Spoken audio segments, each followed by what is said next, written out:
Welcome back to episode 4 of the Pre-Match Pint podcast, the show brought to you by Luke James, Dan Lockwood, and Callum Ison. On today's show, we are going to be discussing Manchester City's courtroom victory. Of course, their ban from the Champions League was overturned by the Court of Arbitration for Sport. We're also going to be discussing the decision to cancel the Ballon d'Or award for 2020. And in the last segment of the show, we'll be talking about Leeds United being promoted to the Premier League and Norwich City being relegated in the other direction. But of course, before we get into today's pod, I'd like to hand over to Dan. What has caught your attention over the past 7 days? Over the past week, it is sort of what we're going to be talking about today. Obviously, my club, Arsenal's had a good few results, obviously against Liverpool and City. So they've definitely been a highlight of my week. What have you sort of been looking at? So it's been somewhat hectic on the West Midlands front. So today, at the time of recording, Coventry City and the University of Warwick have just announced plans to build a new stadium on kind of the university's land. So that's been an interesting start to my morning. So that's something to kind of keep across. Another thing kind of interesting in the world of football is that the government has given the green light for non-league to return in September, which, and kind of following on from some of the conversations I've had with people involved in clubs kind of in step 2 and step 3 of non-league, have said that it's unrealistic to have non-league football returning before fans can be back in the stadium. And of course, fans can't return to stadiums according to the government until October. So where they get the September start date from is somewhat confusing. But yeah, they're kind of the two main stories that I've been across this week. And to you, Callum. For me, we're looking a bit further afield. I just want to give a special shout out to the top shithousery going on at Real Madrid at the moment. Gareth Bale is tearing that club apart for the way that he's been treated. I think the way he's reacted recently, pretending to fall asleep on the bench, just completely mucking about. I love it. I've got a newfound love for Gareth Bale, to be honest. Yeah, that was brilliant to see, to be fair. It's the celebrations as well at the title when he's doing the Ashley Cole on the side. He just doesn't look like he wants to be there. It's so good. It's so true. It's brilliant to see him sort of faking his celebrations and everything. And as well, on Monday, I believe Gareth Bale's agent, whose name completely escapes me, released a statement basically saying that Bale wouldn't be going anywhere this summer because no club on the planet could afford his wages. And he basically said that he was happy in Madrid and that it was a shame that Bale wasn't in the Madrid team. But kind of the way that the statement read was very much like, oh, it's such a shame, but clearly we're happy to see him in Madrid and play golf. So yeah, Gareth, he doesn't want to learn a new course. Yeah, if he goes somewhere else. Gareth Bale is such an interesting player because he scored so many fantastic, really, really important goals for Real Madrid. And I remember the one, I think it was in either his first or second season in La Liga, where he was, I think, playing on the left-hand side in El Clasico against Barcelona. And he kicked the ball beyond, I think it was Rafinha. I could be wrong, I'm not too sure. Whoever was playing right back on the day, has run so far off the pitch to get round the player and then still scored.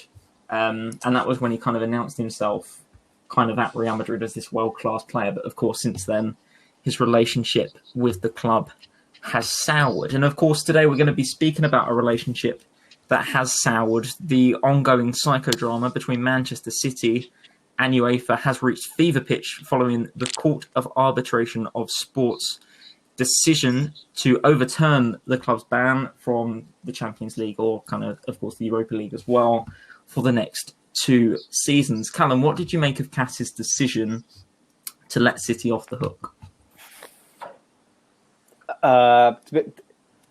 I just find that decision, I think, is a lot of people have said, and I think they're right in saying this, it's a really bad day for football. And this isn't meant to be a dig at Man City because, Man City didn't really have any say on what the decision was. So you can't blame them. They've got away with it and fair play to them. But it's just a baffling decision that they've been able to spend God knows amount of money and not get any punishment at all. They've been given, a 10 million euro fine. But in my head, if you aren't guilty of anything, why have you been given a fine? Even if it is I think the fine is for covering up or not assisting UEFA in the ongoing investigation. But if you haven't got anything to hide, why are you not helping them in the investigation in the first place? I think it's just a truly baffling decision. I think really it kind of spells the end of financial fair play. So what kind of Manchester City and UEFA have been saying? Well, essentially what happened is UEFA banned City for 2 years from the Champions League, Europa League, and kind of what would be the UEFA European Conference League, or whatever it was going to be called. And they also handed City, I think, initially it was, a 25 million euro fine for basically obstructing the investigation into City's alleged kind of indiscretions. And the reason that kind of City's response to this, the reason that City didn't participate in the investigations was because they felt that they were being wrongly prosecuted or persecuted even by an organisation that simply wanted to tear the club down. They, I think at one point, referred to UEFA as a kangaroo court, hence why they didn't take part in the investigation.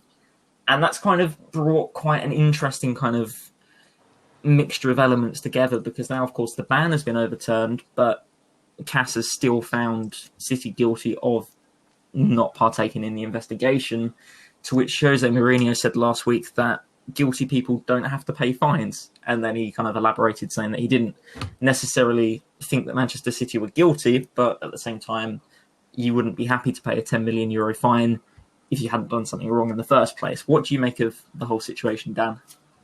Yeah, I mean, it's not very often that I agree with Jose Mourinho, but I mean, what he said is exactly right. I mean, guilty people don't willingly accept a £10 million fine. I mean, I know obviously they do have the funds to pay it. Like 10 million isn't a lot to a club like Man City. But yeah, if they're not guilty, why are they paying a fine? And surely they'd be happy to just appeal against that again if they did feel that they hadn't done anything wrong. It is a baffling decision, and I'm not really sure how sort of financial fair play can sort of come back from this and be taken with any seriousness in the future. Because I know I'd definitely take a few league titles, and then a £10 million ban. I mean, it's a bit ridiculous, to be honest. Well, the owners at Man City had paid the fine supposedly by the time CAS had released their statement, and to the time Man City had released their statement, the owners had earned that money back that they had to pay the fine. So that is literally pennies to them. So it's just a ridiculous decision. It's not going to harm them in any way. Like, they'll go out and spend probably.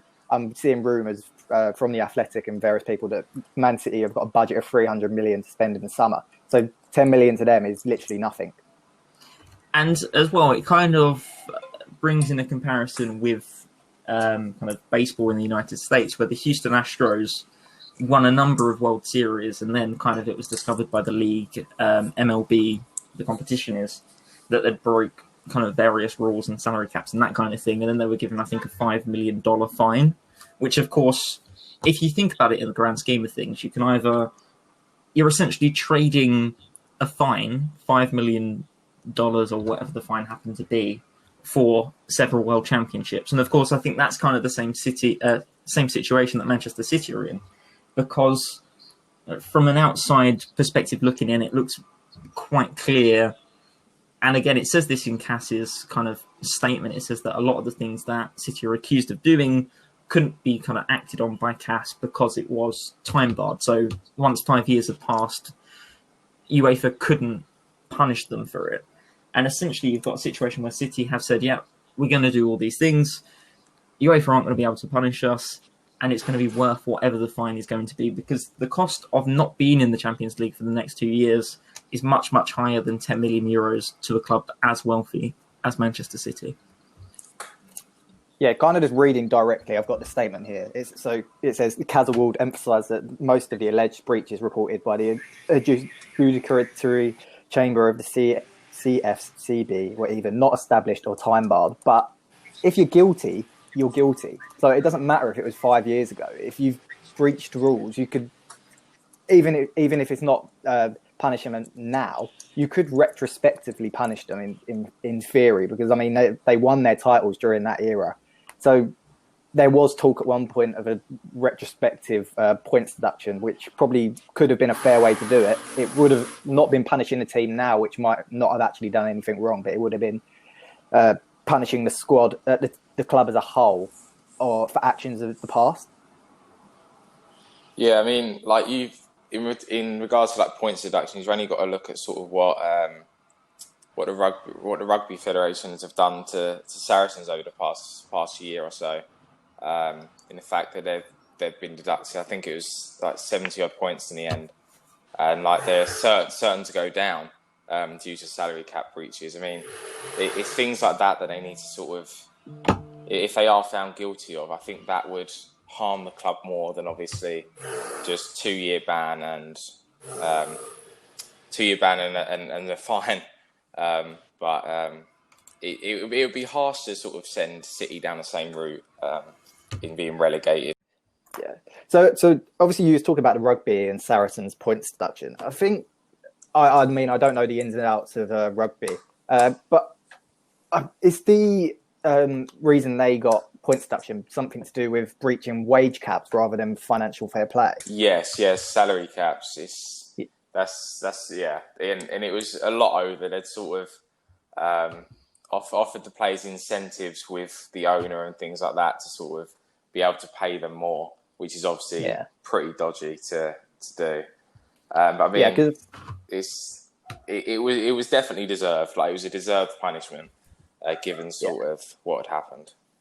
Yeah, because I don't know, I might be wrong here, but I'm pretty sure John Barnes put out a tweet pretty soon after the announcement, and basically just kind of said that if financial fair play has kind of been scrapped by this, we need to actually do something else, and wage caps is maybe the way to actually look at it, because they're a lot easier to control and actually see if clubs have breached them, which might be true, but I mean, as they said, it's unfair. Financial fair play is obviously put in place in part to protect smaller teams from going bust, which obviously if we then got rid of that, we would probably see. So it probably goes back to, I think we've discussed in episodes prior to this about looking at ways that the Premier League and leagues around the world can start pushing money down the leagues a little bit more through TV revenue and stuff. But it just feels like financial fair play has kind of been wiped out. One of the things, kind of in the context of coronavirus as well, that clubs in the Championship and kind of below have been discussing is the idea that you could have a salary cap kind of for a fixed number of years in the EFL. But obviously the issue that you have with that is teams that are relegated from the Premier League are going to have such higher kind of salaries at the moment anyway.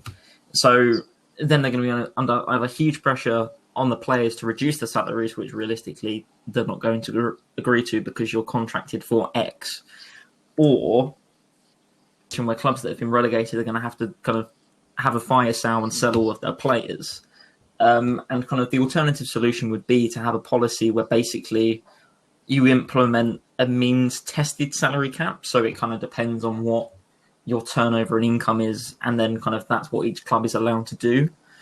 Again, the issue with that is it's quite regressive. So if you're a smaller club who want to invest, it then prevents you from kind of punching above your weight because you're very, very much tied to the size of your club. So if you're promoted from League One, say, for example, Rotherham United have very small kind of commercial revenues and incomes, and then they'll be playing in the same division as potentially a team the size of Aston Villa, how on earth would you be able to compete? Of course, I'm speculating that Villa could be relegated, but that's an interesting point. I think the issue with financial fair play and the issue with this whole kind of situation is the fact that it's now been shown on 2 occasions that UEFA do not have any jurisdictional power because, number one, they weren't savvy enough to work out this was happening within the 5 years. They only found out because one of the German football magazines, might have been Kicker, I believe, I'm not too sure, broke the story. It was Der Spiegel. Broke the story in 2018, and of course that was 3 years too late for them to be prosecuted. So that's an issue. The second issue that you have is the fact that these clubs, the likes of Manchester City, the likes of Paris Saint-Germain, have so much money that they can quite happily send an army of lawyers to Switzerland and just completely outman the governing body. So you have a situation where you have this rule, but can they enforce it? Not really. And it begs the question, what is the point of financial fair play? Because there's 2 perspectives on this. You could say, number one, it's a way of ensuring that clubs do not outspend their means and are therefore kind of financially viable. On the other kind of more cynical hand, you have the suggestion that financial fair play is simply a way to create a glass ceiling between the likes of Barcelona, Real Madrid, Bayern Munich, Manchester United, and then the new moneyed clubs, kind of the new world clubs, aren't able to break through, and it's about of kind of Europe super clubs.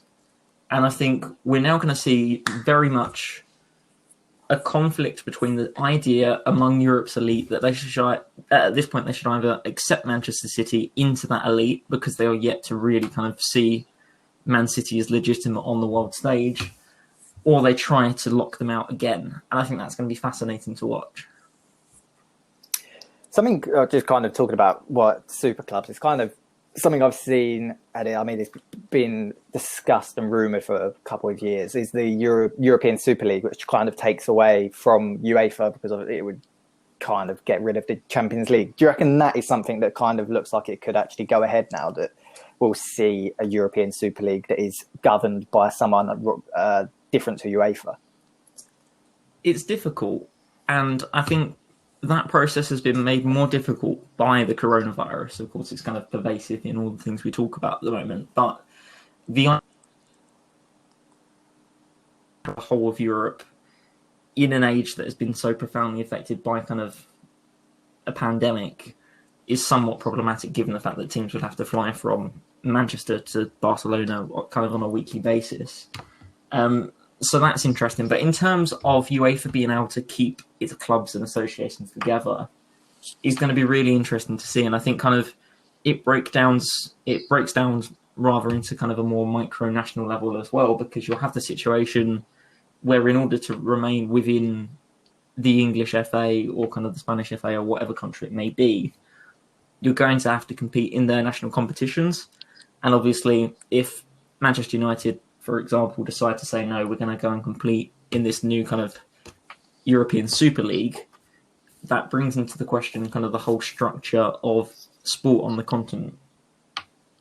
Yeah, I don't know if sort of like the European Super League, it sounds like an incredible idea, seeing like Europe's elite teams play each other sort of on a weekly basis, but it does take away from the whole league structure of those countries, and I do think it would would ruin sort of football in England, especially because we do have sort of a lot of clubs that are classed as sort of the elites, and then there's not going to be many people like sort of from afar watching in on like the Premier League and the La Liga if sort of the top 3, top 4 aren't in it, because they're sort of the pulling factor for sort of neutral fans in other countries and sort of fans from the lower leagues. It would be detrimental to the leagues. So I'm not quite sure whether that is something I would like to see. Yeah. To be honest, I don't think I'm a massive fan of it either. I think the whole point of like the Premier League and all national leagues is that they're what people sit to watch because you can be the best in the country. I mean, I'm all for maybe. I do think the decision will have detrimental effects, not just for UEFA's relationship with Man City, but with other clubs as well. So I think we will actually start to see UEFA kind of crumbling a little bit more in the future. But I would like to see another tournament set up similar to the Champions League, but just not governed by UEFA and that can be enforced with more power. There's a kind of an interesting parallel to be drawn between kind of the idea that a Super League could be formed and something that happens in ice hockey. So in Europe, we've got the Continental Hockey League, which started off as just Russian clubs and kind of Soviet clubs when it was kind of the Soviet Union, and has since kind of moved into Europe and moved into the likes of Finland and so on and so forth. And there's been a lot of talk about kind of having clubs in the likes of Austria, in the likes of the United Kingdom. And again, that would be quite interesting because the way the KHL works is it's as if Russian hockey is kind of being kind of emerged on top of Europe rather than kind of like bringing clubs out of Europe or out of their respective countries. Which kind of differs from the idea of a European Super League in football because it would bring the best names out of football into a new competition rather than drawing them out of or kind of creating or moving them from other leagues. So yeah, it is definitely going to be complicated if it was kind of to ever happen. Yeah. Also, just going back to talk about the relationship clubs will have with UEFA. Obviously, we kind of alluded to Jose Mourinho's reaction, but the reactions from most managers in the league, it's kind of really split down the middle. I mean, I think next season we're really going to see Pep Guardiola gunning for pretty much every club. Like, I think he took a swing at Mikel Arteta and Arsenal yesterday without even being asked about it. Well, I think he said something like, "I respect Arsenal on the pitch, but don't respect them off of it," which is a bizarre stance for him to take, given that his former assistant coach is now there and he seems to really get on well with him. But I just wanted to talk about Pep Guardiola's reaction, because for me, I get it, but I do find it a little bit bizarre. I think he's taking it way too personally. And for me, it's a bit of a weird one, because no one's accusing him of doing anything wrong. It's the managers in the past that have actually been accused of doing something wrong. So I think his reaction is a little bit over the top. So I just want to kind of get what you guys think about how he's reacted to it. Yeah, no, I mean, I agree. It's not sort of... Obviously, Pep Guardiola is the manager. He's sort of the figurehead for Man City. So you have always got to... people will always look to him for a reaction and expect him to sort of always back up Man City. But, I mean, like you said, it wasn't really Pep's problem. It was sort of before he was there. And I know, obviously, he has spent a lot while he has been there. But he is taking it very personally for someone who wasn't really even accused of anything. Because it's more to do with the sort of the backroom staff and the board and the chairmans and that at Man City rather than him himself. So it is a bizarre one, but I mean, if you are a manager of the club, I think the club would expect you to sort of go all out in defending sort of what they've done. So it's whether does he actually believe what he's saying, and is that passionate about it, or is it sort of just for show, to show his loyalty to the club? For me, I think Guardiola genuinely means it. And I think it's quite interesting in terms of Guardiola's position, because, of course, he spent much of his career, although, of course, he did kind of go to Mexico, so on and so forth, to play kind of in his later career. But he spent most of his life in Barcelona playing for one of the biggest football clubs, an institution of world football, for his basically whole career. And then he went on to manage them and was integral to their recent success. And he's gone to Manchester City, which are literally the antithesis of what Barcelona previously represented. Of course, it's changing a little bit with the way that kind of Barcelona approach sponsorship deals now. But Man City couldn't be further kind of adrift from the values that Barcelona claim to represent. And then you have a manager who is or was so synonymous with Barcelona and then with Bayern Munich, goes to Manchester City and is willing to defend with his life any of the indiscretions that Manchester City had previously done.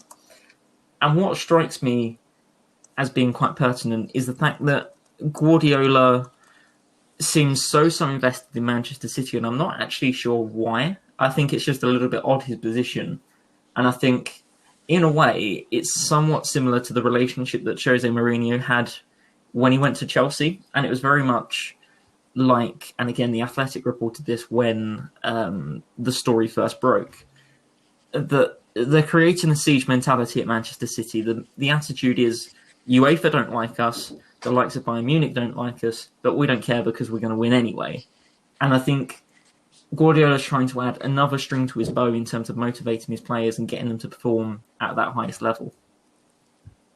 Yeah, I think, to be fair, as much as I don't agree with his reaction to it, I do kind of get that his reaction is partly based on, I think it was 8 of the top 10 clubs in the Premier League sent a letter directly to CAS or UEFA, I can't remember who, basically trying to get them to enforce it. I think the only club on that list that didn't was Sheffield United. So I kind of do get that can be perceived as, well, it's us against everyone else in the league, which, I mean, is going to be exceptional viewing next season, because it's going to add another element to Pep Guardiola's rivalries with Jose Mourinho or Jurgen Klopp. So it's going to be really interesting viewing, especially if he can get his players playing. Because I don't think particularly, I think there's a difference between the way Man City and Liverpool both play. I think Liverpool play with a little bit more fire in their bellies, whereas Man City play with a little bit more tactical inspiration from Pep Guardiola. So it's going to be interesting if he can kind of intertwine both the fire of this decision and also just his tactical genius. Yeah, exactly. I mean, I don't think Man City, do have to spend that big this summer. I mean, I personally would still take the City squad over what Liverpool have, just as an overall sense, with their depth. And I do think they are a better squad in general. It is just getting that sort of motivation to win. And like you said, what Liverpool have, Pep sort of needs to ignite the fire within the City side. And it'll be interesting to see whether this decision does have an effect on City spending. I mean, it reportedly not, but I'm not sure whether at the moment they do need to be spending the 200, 300 million pounds that's being sort of speculated. So it will be interesting to see sort of how they do perform next year and whether this decision will have any impact on them, even though there wasn't actually that much going wrong for them with only a £10 million fine. I do think it will still affect them in some way. Yeah, I must say that from like a Liverpool standpoint, and I think from the rest of the league, as much as people probably did want Man City to be banned from Europe just purely because at the moment they haven't won a European trophy, so it'd have been funny to see them go without for another 2 years. It's actually probably good for the league in both terms of coefficiency rating and just making Man City less competitive in the league, because obviously we can kind of look at Leicester, and one of the reasons Leicester went on such a good run of form is that they weren't playing European football week in, week out, so they were getting more time to rest in between games. And I think next season, if City were out of Europe, they would have just completely dominated the league. I don't think anyone would have got near them, but I think it makes the league a bit more competitive. And then, yeah, the coefficiency as well. I mean, Man City are probably, obviously this season it doesn't look like it, but as you've just kind of said, their squad is the best in the league. So for them to miss out on European football, it actually probably damages the English reputation in Europe too, because they're probably one of the teams that are most likely to go the furthest in the competition. So it really damaged England's progression in that tournament. Yeah, I mean, you've got to agree with what you're saying. I mean, it would, as much as it would be sort of funny to see City miss out, given how much they've spent, and to see what happens to the club after that, it wouldn't sort of be the best thing to happen to like English football in general. Because like you say, City are sort of one of the favourites every year. Although they haven't performed that well in the competition, they are up there with the best teams in it. So it'd be a shame for them to miss out. The important thing to remember as well with kind of the whole situation is on a commercial, and what kind of precedent does this set? Because of course, and again, I suspect we'll probably talk about this further along the line, but with the potential takeover at Newcastle United, kind of with, again, a very, very heavily moneyed organisation and group, does this kind of signify the end of financial fair play? And if so, how are clubs going to react to that? Because you're in a situation now where Manchester City have basically proven, and PSG had done so previously, that if you mount the right kind of argument, you're able to get off the hook. And if you're able to keep these things for potentially quiet enough for long enough, you're able to get off the hook. So the situation for UEFA, two ways, and they've said that they're going to commit to financial fair play. But if they're unable to commit to financial fair play, then what does the future hold? And I think it cuts kind of to a more kind of simplistic level. Spencer Owen, the guy who owns #United, said this as well, is that football is basically all about money. And if you look at the decision to null and void, I think, step 4 of English non-league and below, the decision to do that was simply taken because clubs at that level could not fight the Football Association on that. And again, if you compare that to what clubs in League One did, is completely different, because the League One clubs would never have accepted the situation where the whole season was cancelled. At least the majority of them wouldn't have accepted that. So now it's very much a situation of you're going to have one battle on the pitch and you're going to have another battle off the pitch between lawyers of UEFA and the many clubs around the world. Yeah, I mean, it will be. What you're saying is exactly what sort of is hard to do for the lower league clubs. It's going to be hard for them to push up the leagues, just for the lack of money. Everything in sport is run by money.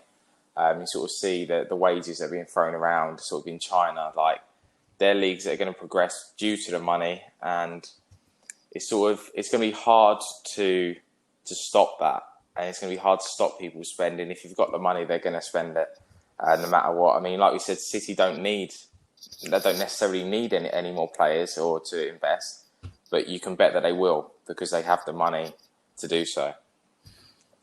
Yeah, my kind of like final view on this is that I don't think it necessarily is the complete end of financial fair play. I just think it's the end of this version of financial fair play, because if UEFA now try and enforce financial fair play for any other team, they're just going to use this or any other argument. I think PSG have had it in the past as an argument as to why they shouldn't be punished, whereas they probably just need to scrap this and come up with a new set of rules. But I guess we'll see in the future if UEFA have the balls to kind of do that, which going on off previous decisions and the way they've acted, they probably don't. My final question to both of you is, in the wake of this decision, can you see Manchester City winning the Champions League this summer? I mean, as a City fan, you would love to see that. After everything that's happened with UEFA, it would be strange to see them win it. I can't personally see them winning it, but it would be a very interesting storyline should it happen. Yeah, I don't think they will win it this summer, but as you said, it would be really interesting to see how they react to it if they did win it. Because I mean, I think beforehand, when the ban first got announced, I think Man City fans, obviously they won't be there this time, but Man City fans booed the Champions League anthem. So it'd be really interesting to see how they would take the win. But yeah, for me, I just like Man City are obviously in the harder side of the draw anyway, and I think when they come up against, maybe it could be Bayern Munich in the semi-final, I believe, or Barcelona in the semi-final, I think they'll have too much quality for them. And I think I might be wrong, but has it dropped down to just one leg per quarter-final and semi-final? Yeah, so kind of after the second legs that are yet to be played because of the coronavirus, the remainder of the competition is all going to be one-leg matches. And yeah, there's a much, much more difficult side of the draw that Man City are on. And then there's a kind of more simplistic side of the draw that has the likes of Atalanta and kind of the favourites that make it to the final on that side, Paris Saint-Germain. Yeah, so I might be wildly wrong, but I just think in that side of the draw that they have over one game, I think Bayern Munich or Barcelona will have the quality to beat them. Whereas I think over two legs, they might have actually stood a better chance. So this kind of, obviously, the situation with COVID could actually damage Man City's chances, I think, in the Champions League. Callum, I totally agree. I think with the way that the Champions League is set up now, it's the path to victory for Manchester City is very, very difficult, regardless of the quality of season that they have and kind of the quality of players at the disposal. Another person who has been hard done by the way that situations have developed, in my opinion, is Robert Lewandowski. And this is, of course, after the Ballon d'Or announced, kind of the organisers of the Ballon d'Or announced that the award would not be handed out in 2020 because of disruption caused to the season by the COVID-19 pandemic. What do you make of this, Dan? I mean, I believe that sort of Lewandowski was my winner for the award. I mean, I know a lot of people probably would have had Lionel Messi down for that. But I mean, you just look at what Lewandowski's done this year. He is very sort of hard done by, and he has been sort of. He should have got it. He deserved it, and I don't think he'll get another opportunity. I mean, he is sort of he's over 30 now. It's going to be hard for him to sort of replicate this season. Given, I mean, I know how good of a player he is. I think he scored something like 34 goals in this Bundesliga season. That's an incredible achievement, and it's whether he can replicate it to this level again next season and sort of put himself into contention again. Because he was my personal winner of the award for this year. I think the issue that kind of... I don't understand the decision, to be totally honest. I think it's really bizarre because with exception to the French league and I think the Dutch and Belgian leagues, every major league in Europe has completed the 2020 season anyway. And of course, the season kind of 2020, 2021 is going to start, in September and October. So the idea that we should cancel the competition this year is a bit ridiculous. And my kind of cynical kind of side of me is, of course, the Ballon d'Or is primarily an award handed out by a French newspaper, and the fact that Ligue 1 was cancelled kind of discounts potentially Neymar having any chance of winning the award, so therefore we cancel the award for the year.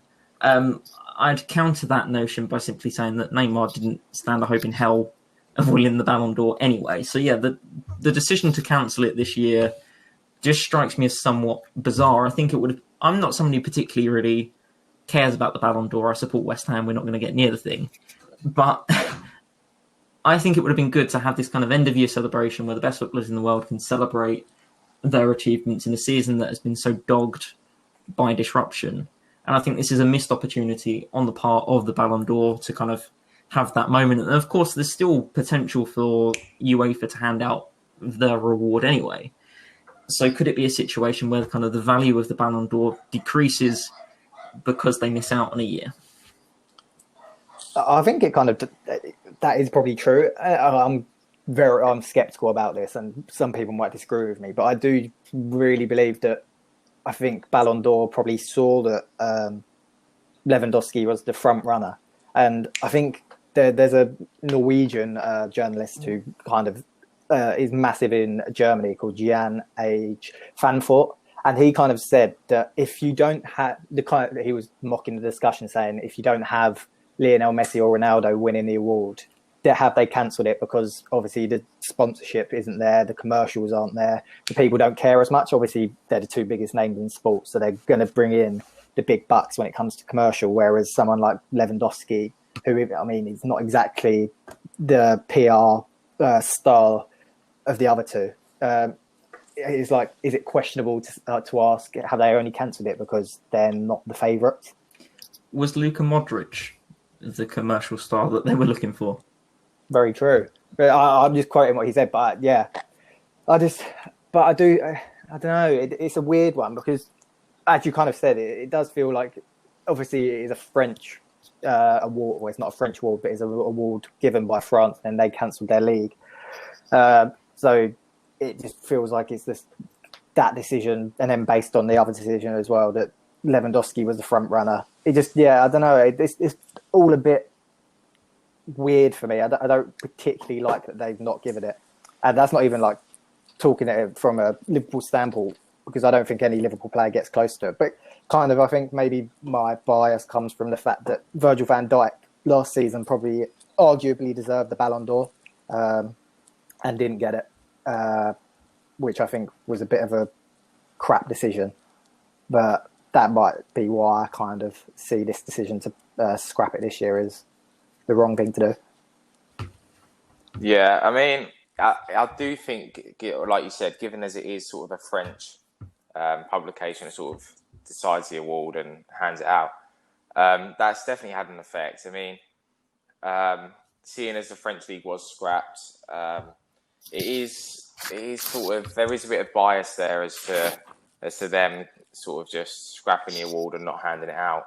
Like I said, it would have been nice for them to do it just for the players themselves. I mean, I'm not, like you said, I'm not particularly bothered, or I don't really care who wins it, as long as it's sort of someone who's deserved. Jordan Henderson. not a chance. But like, it would have been nice to see someone sort of, I know obviously Luka Modric did win it, but someone sort of like Lewandowski to do it. And I do get what you're saying as well, like seeing as it weren't sort of Messi or Ronaldo that were sort of the best suited. Has that had an effect? Maybe it has, but I mean, I don't think Messi was completely out of contention, and not for a lot of people, which sort of would beg the question that sort of isn't the case. But I would have loved to see Lewandowski get the award, so it is a real shame. Yeah, I guess kind of going back to what you said about Luka Modric. Obviously, he isn't the PR star, but obviously that season he had a World Cup where he was named the best player, got to the final, which neither Messi or Ronaldo took part in. And also, I think where he plays for Real Madrid are just globally much bigger than Bayern Munich, even though Bayern Munich are clearly massive. Real Madrid are one of the biggest clubs in the world. So to give it to him isn't actually that detrimental to sponsorship deals and etc. But giving it to Bayern Munich or another club, it might have actually adverse effects for them because it's not one of the big two in Spain. Yeah, I mean, yeah, that is a good point. I mean, you've got to look back sort of quite far where sort of Barcelona, Real Madrid, Messi and Ronaldo didn't dominate. So would that have had an effect? I mean, they are obviously the biggest clubs in the world. I don't think there's really much arguments to that. They are they're massive clubs, and they do bring in a lot of attention, especially to the Ballon d'Or when one of their players is sort of nominated and one of the top three. I don't know whether it would have had an effect, but I mean, we'll never know sort of their reasoning, their real reasoning behind it, and what their thought processes were. Yeah, but it is a good point. Yeah. Guess this is kind of just looking at it from previous years as well. These are the kind of ones that have kind of sprung to mind. It's the ones that have kind of been controversial have been Manuel Neuer when he came up against Messi and Ronaldo, who played for Bayern Munich, and Frank Ribery, who when he came up against Messi and Ronaldo and someone else, I believe, and didn't win it, even though he clearly was the best player in the world that year. So it does feel like it always goes to one of the big clubs in Spain, but that might just purely be coincidence. But for me, it just does feel a little bit sour. Yeah, I think it's a terrible decision. It's just quite frustrating because there's still so much football to be played, and we're going to have this really, really intense summer tournament of both the Champions League and the Europa League kind of played out kind of on mainland Europe. And you would have had the situation where the best players across the continent would have been in action every kind of couple of days until the final, and then you have the start of the season very, very quickly after that. And I think this would have been the most difficult year, perhaps in football history, to win an individual award, because the season has been so messed up by the coronavirus that you then have the most bizarre way to finish the Champions League imaginable. You then get a couple of weeks rest, and then you're straight back into the 2020 season, and 2021 season rather. And of course, the Ballon d'Or is awarded in, I think, the end of November or in December. So there still would have been lots of football to be played.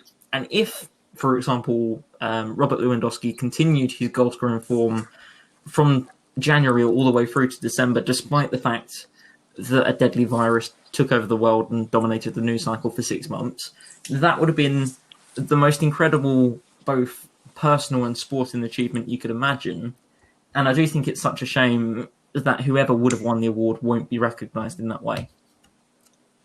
Yeah, this is the thing, and I'm going to take it back to Liverpool, so I do apologise. The whole talk about tainted titles and putting an asterisk next to things, really, I don't know if you will agree with this. I view this as that asterisk doesn't matter because we've actually won it probably in harder circumstances, or an individual award has been won in harder circumstances than a normal season.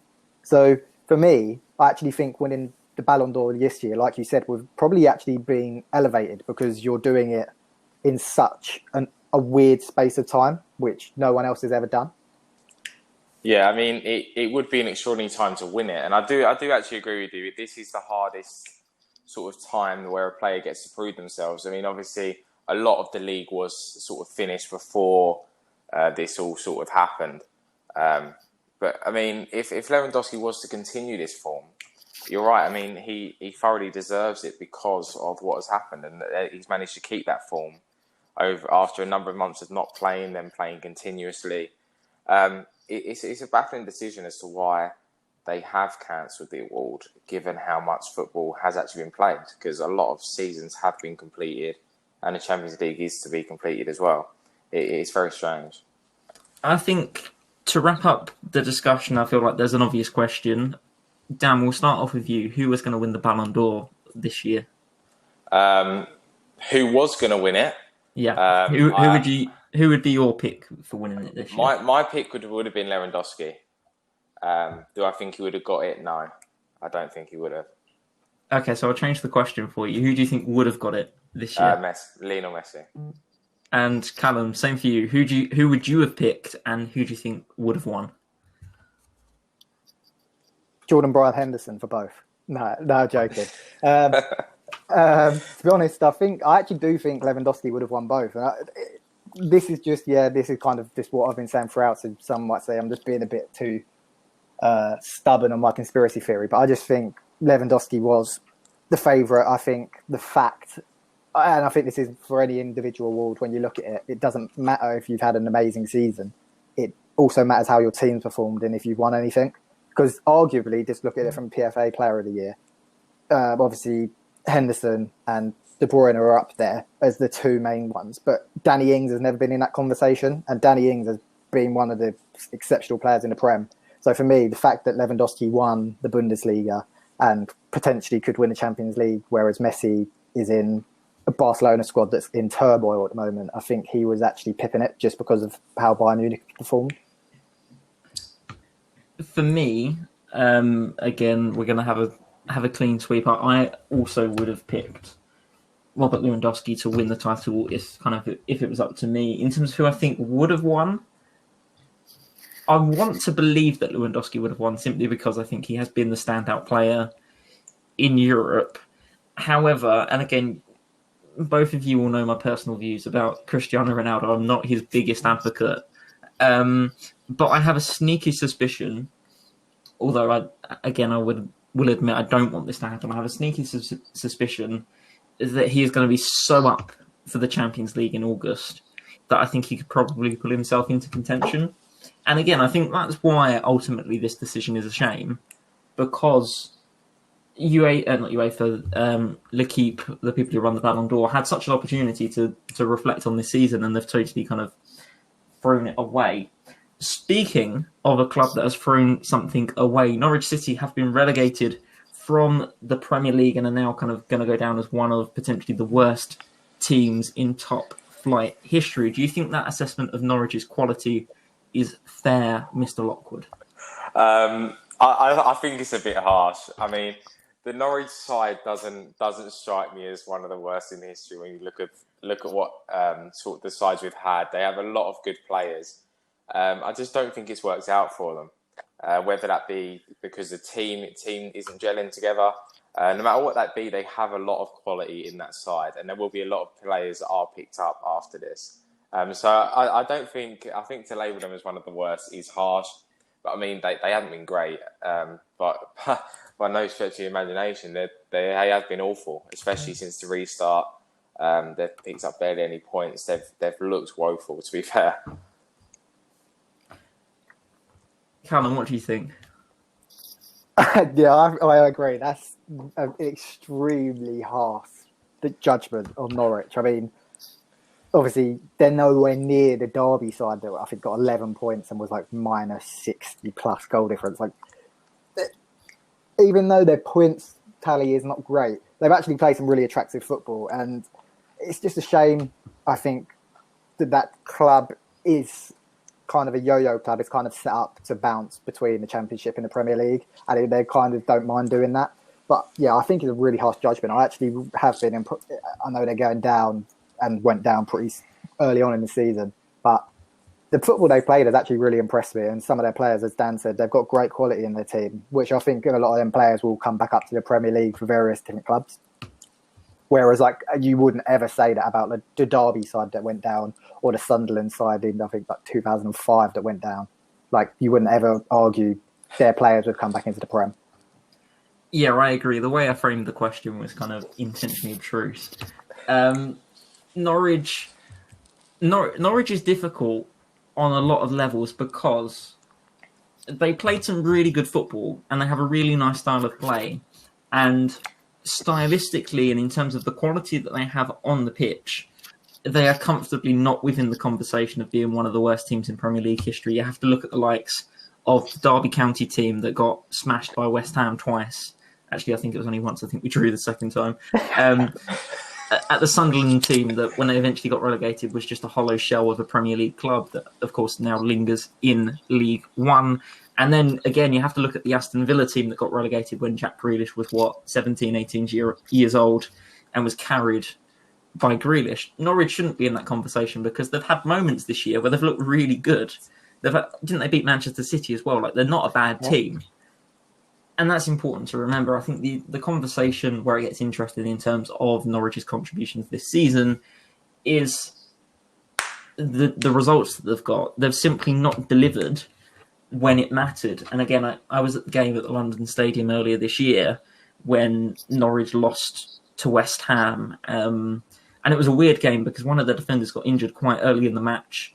I think it was Sebastian Haller completely kind of clattered him. He probably should have got sent off, to be honest. And the game was never the same. And Norwich never looked like winning that match. It always looked quite comfortably to be a West Ham win. Of course, at the time, West Ham weren't kind of deep in the mire and looking like they could be relegated. But again, the way the season transponded, it would have made sense for Norwich to kind of put in more of a fight in that fixture. And I just think that Norwich have had opportunities this year, but they've been too stubborn. Daniel Farke, on occasion, needed to say, no, we need to just kind of sit a little bit deeper. We need to try and keep the ball a little bit more. We need to basically, as Callum said earlier in the podcast, be a little bit more shithouse. And at no point this year did they ever look capable of saying, no, we're going to sacrifice kind of our ideology just a little bit in favour of potentially staying in the Premier League. And I think it was telling kind of after Project Restart that Norwich, to a certain extent, had kind of consigned themselves to relegation because they made no impact, or rather no attempt to change. And it showed on the pitch because clubs at this point in the season had worked out the fact that Norwich aren't actually that good. Like, they play nice football, but they don't have the sum of their parts simply isn't good enough to stay in the Premier League. This is the point, like, when you get relegated, you're immediately classed as a bad club. But if we go back to the first game of the season, they were being heralded for the way they played at Anfield. Even though they got absolutely battered, they were getting praise for the way that they was looking to attack. They weren't just being cautious. They didn't look like a championship side that had just come up. They actually wanted to play football. But now we're talking about pundits are talking about them in a way that is negative because they've gone down, even though the style of football hasn't changed. The next thing I think kind of that's important to talk about with regards to Norwich is, of course, they've got a number of players that are so highly regarded in the top flight. Do you think that someone like Todd Cantwell will be staying in the Premier League next season? Yeah, I believe so. I don't think Cantwell will be the last to leave at all. I think they're going to lose a lot of players, and I can't see them bouncing back up for a while.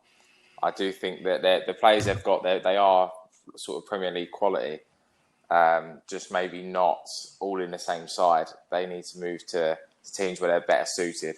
But I can see sort of Max Aaron's leaving as well, which would be a huge blow to them. But they're too good to be sort of yo-yoing up and down the leagues with Norwich. They need to move on. And I do think like they're not going to be back anytime soon. What about Emi Buendia? Do you think he's someone that could potentially make a move to kind of a top 8 club, Callum? Well, I think a lot of the Norwich players have kind of been linked with Liverpool. I mean, we've been linked with Jamal Lewis, Todd Cantwell, Emi Buendia, Ben Godfrey. It just seems that obviously Liverpool have in the past gone for relegation fodder. We've taken Andrew Robertson off Hull, taken Gini Wijnaldum off of Newcastle. So it's not really, I wouldn't be surprised if one of them moved there. And I wouldn't be surprised, like Emi Buendia is probably, well, he's not, Tim Krul has been Norwich's best player, but in terms of potential, Emi Buendia is probably their best player. I also think Todd Cantwell could easily move up into a better side.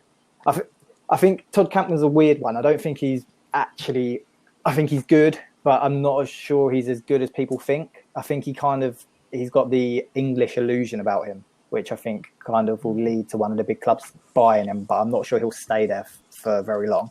And then I think Ben Godfrey will probably move on soon, Jamal Lewis too, and Max Aaron. So I think their team will just be completely torn apart, to be honest. I agree on Todd Cantwell. I think he's a talented player and I think he'll do well in the game. The issue with Cantwell is the fact that he had such a good start to the season and he emerged as kind of this breakthrough talent at Norwich, kind of in the Premier League. And then after that, he didn't really score much and he didn't really get many assists.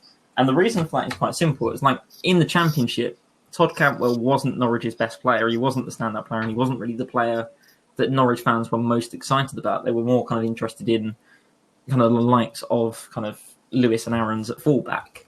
So I think Todd Cantwell's reputation has increased to such an extent, kind of beyond his own capabilities. But I do think he'll get to a good level.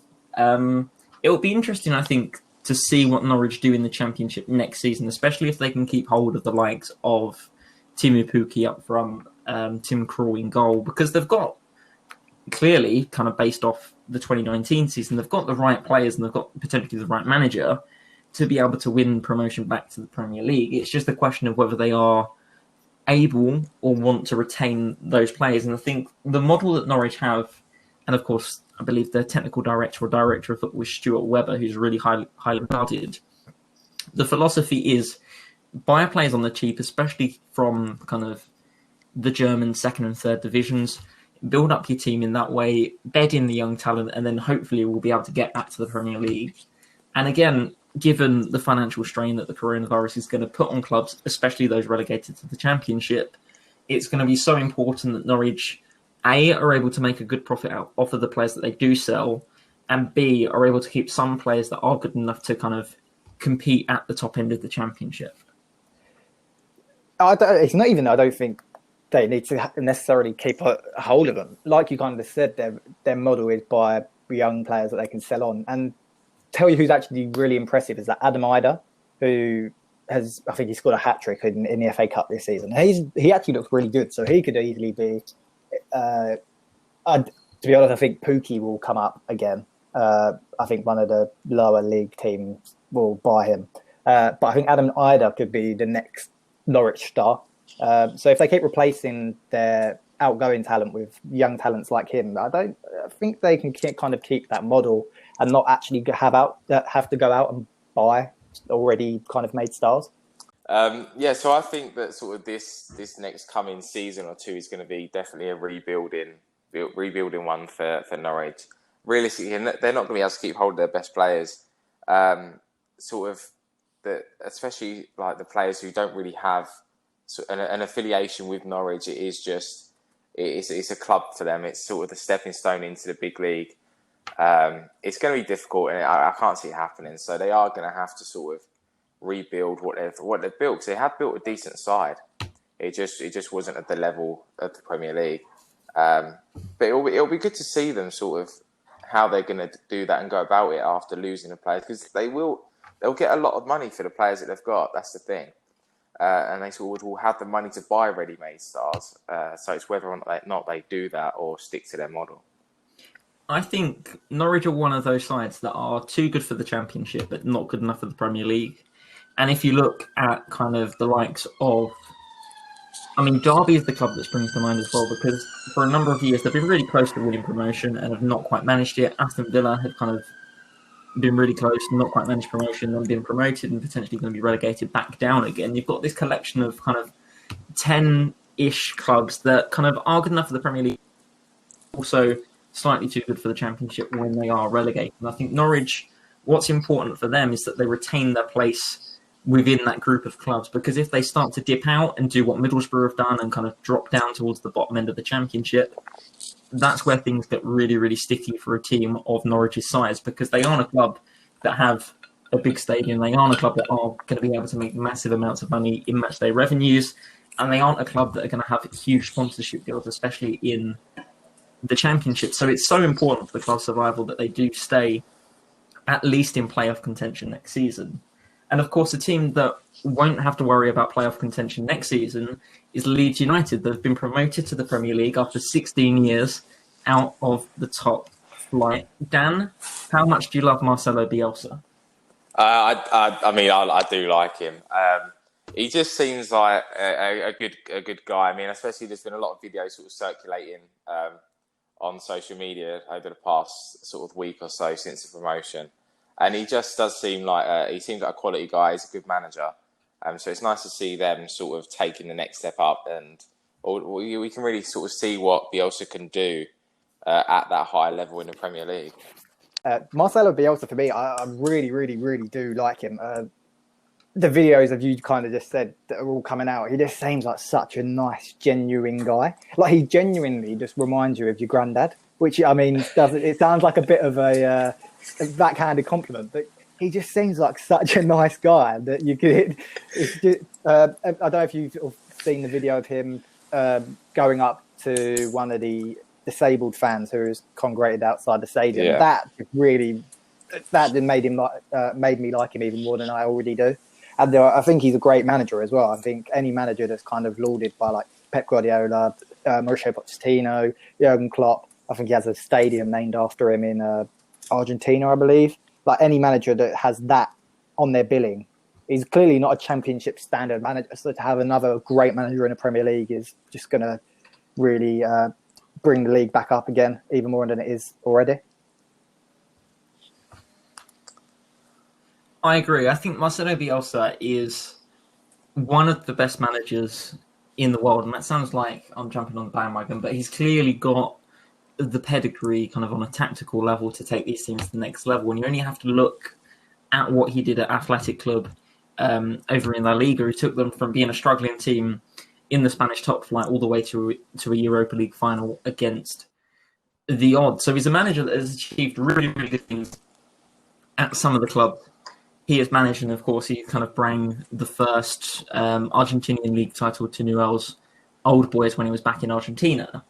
The issue that you have with Bielsa is he is perhaps the most volatile manager on the planet, perhaps even to a greater extent than the legendary tactician Paulo Di Canio, because you have a situation where Marcelo Bielsa is at a club and then a few days later leaves the club. I think it was was it Marseille or kind of Lazio, I believe. Yeah, Marseille, where that happened. And although there are talks that Bielsa's going to sign a new contract, he's going to stay at Leeds United, and he clearly does love the club, the kind of fear that I would have if I was a Leeds fan that would say, okay, well, what's going to happen if the manager leaves? Because Leeds United's success is very much kind of predicated on the manager. Leeds don't have a very good team. They're a little bit like Norwich in that respect. They don't have star players. They invested in a star manager instead. So if the star manager leaves, Leeds United will be relegated. Yeah, I think I don't know if you've watched the documentary that they did last season on Leeds. I think a lot of the fans already said that, like within the first season, I think he only signed like a 1 or 2 year contract, and they was already worried that he'd leave because he didn't get out of the Championship straight away. So if he gets off to a good start in the Premier League and one of the top 6, sack the manager.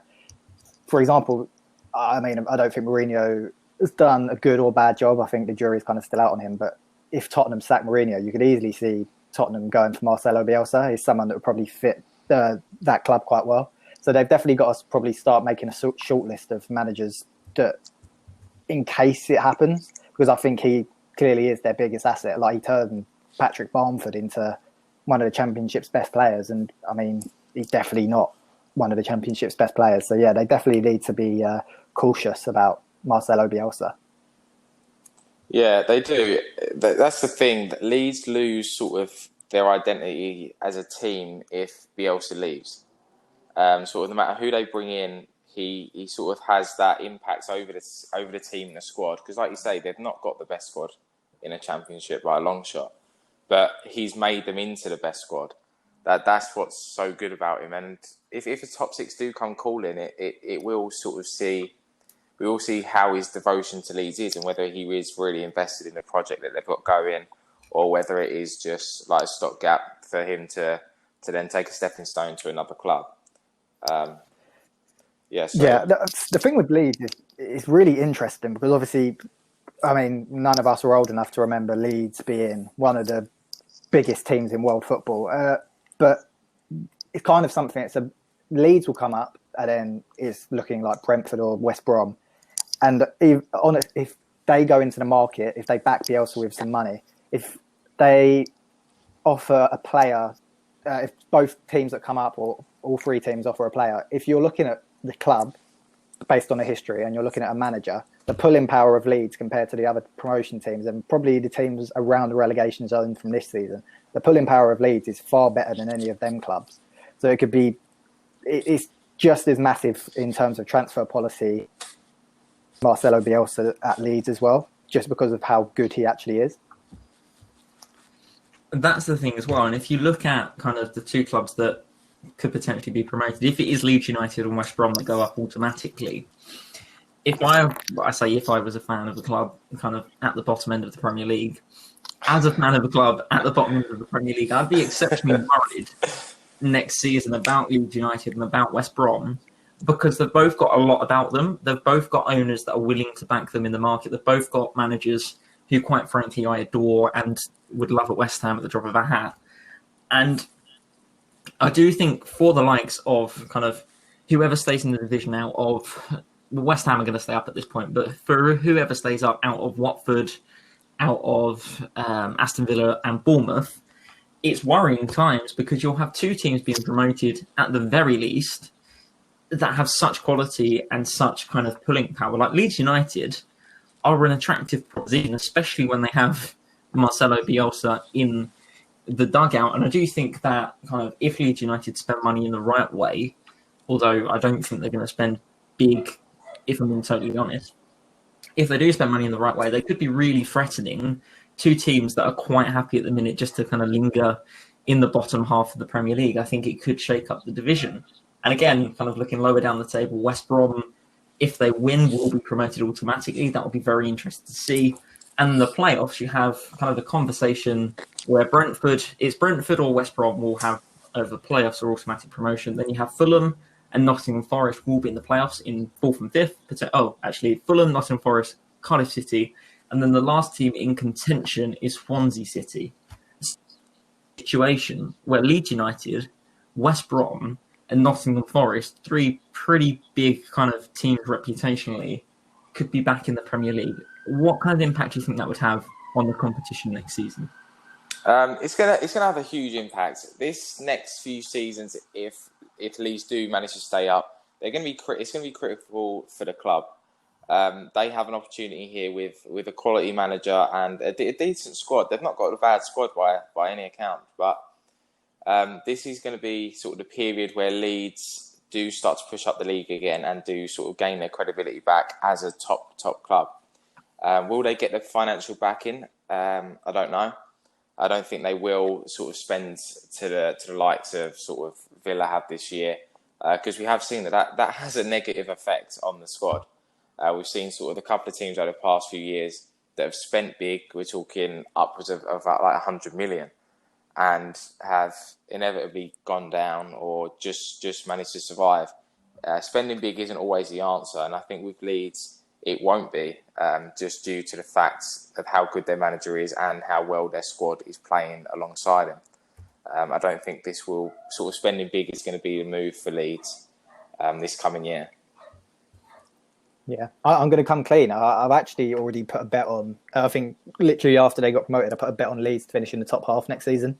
I just think the way Marcelo Bielsa's got on playing, that he'll be able to do it.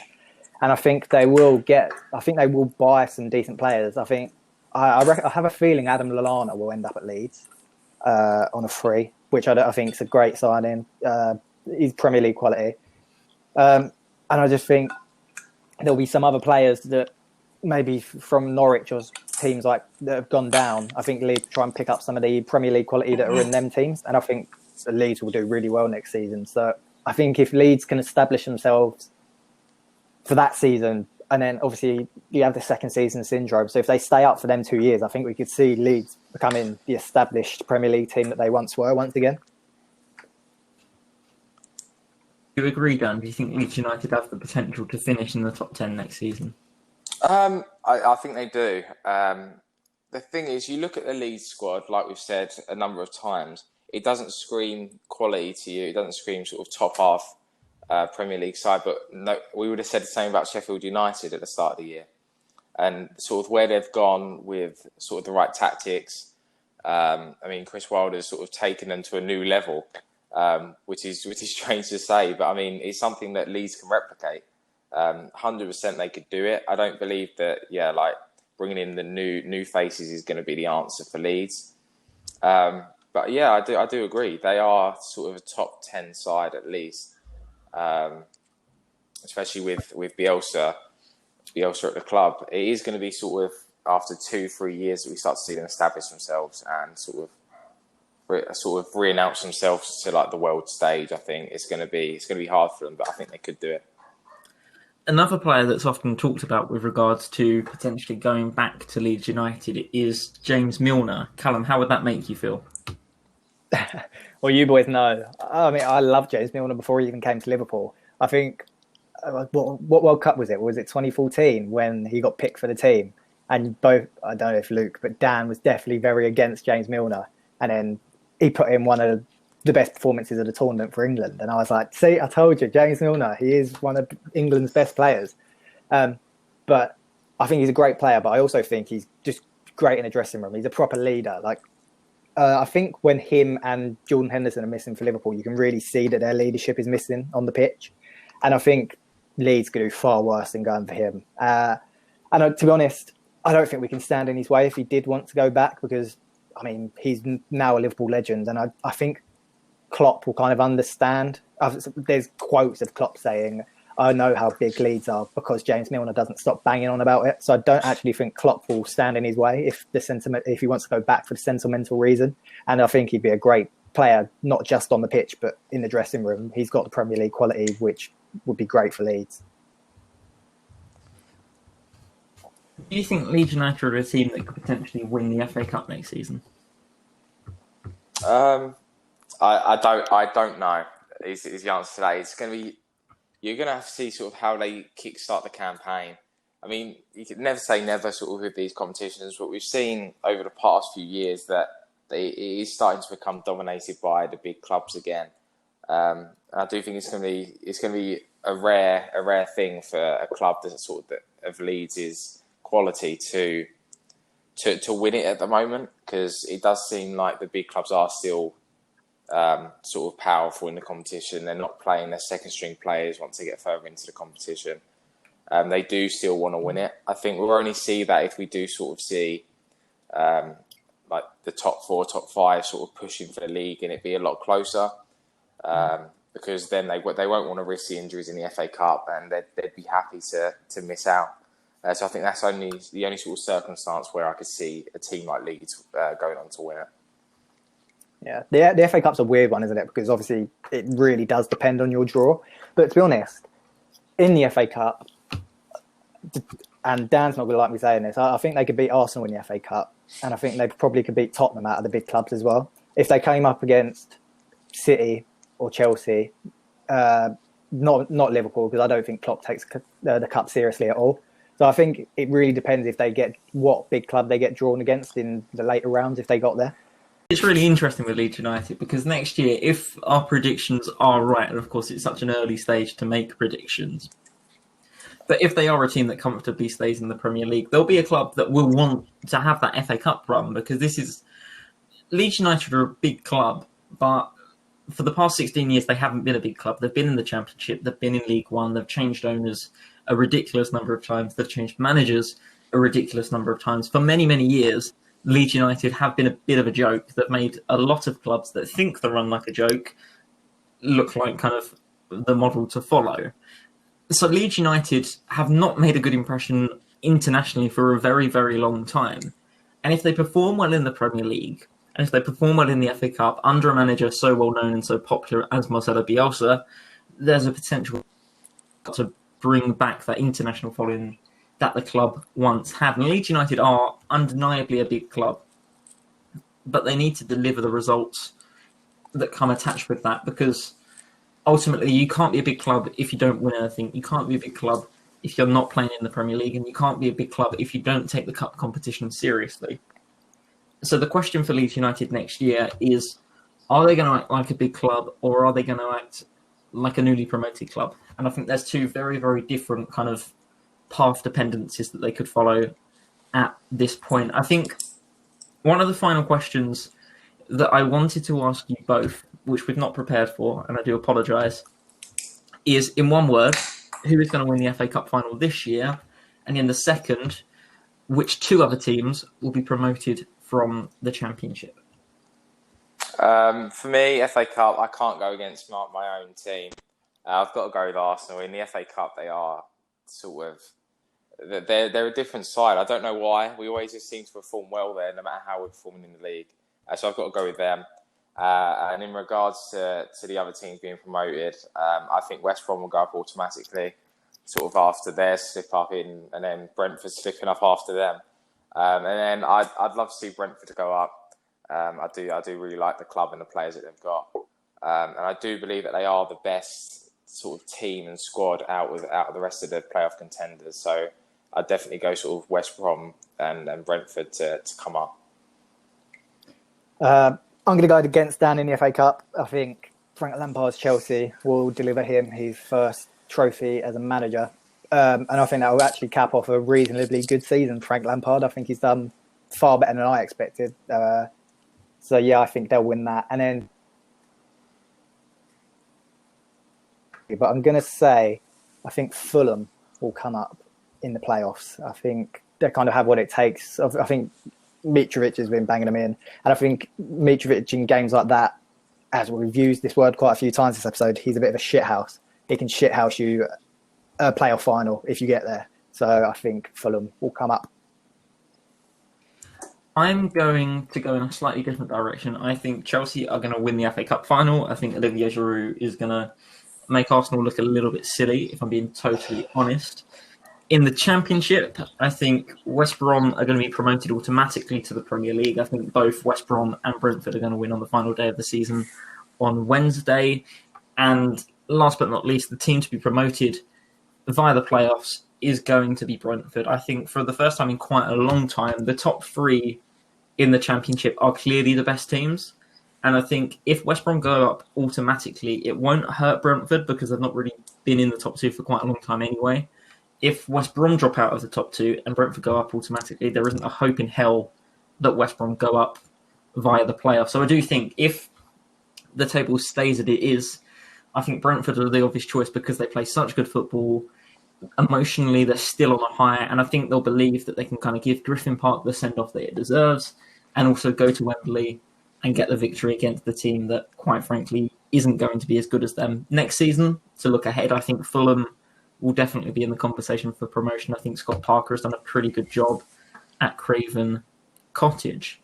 I think that just about rounds up the episode. Callum and Dana, have you got any final thoughts before we end the show?